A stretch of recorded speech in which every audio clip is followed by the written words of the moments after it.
Okay. Good morning sa lahat. So, pagpapatuloy natin ng related rates, pero this time, yung sliding ladder problem.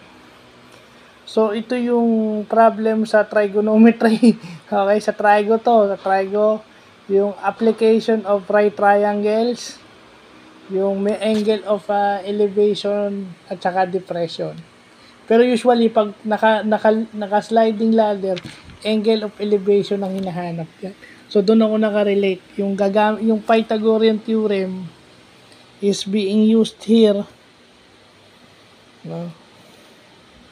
Kaso ang kaibahan lang, kita nyo may x prime, may y prime. So, denoted as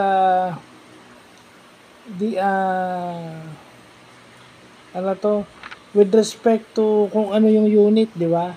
Pag ginamit mo na x prime, dx over kung ano man yung unit na yon, and then pag y prime, dy kung ano man yung unit na yon.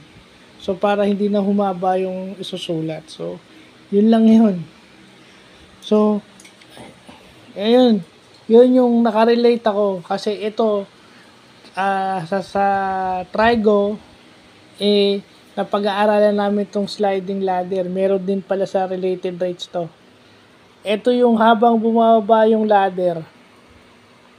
Di ba, nagdi-decrease yung ladder habang slide nag-i-slide siya. So, habang bumababa siya.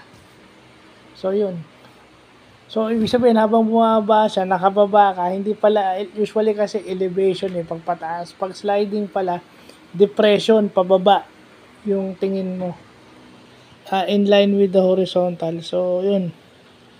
Kaya negative yung sagot kasi pababa siya. Decreasing. So, yun lang po.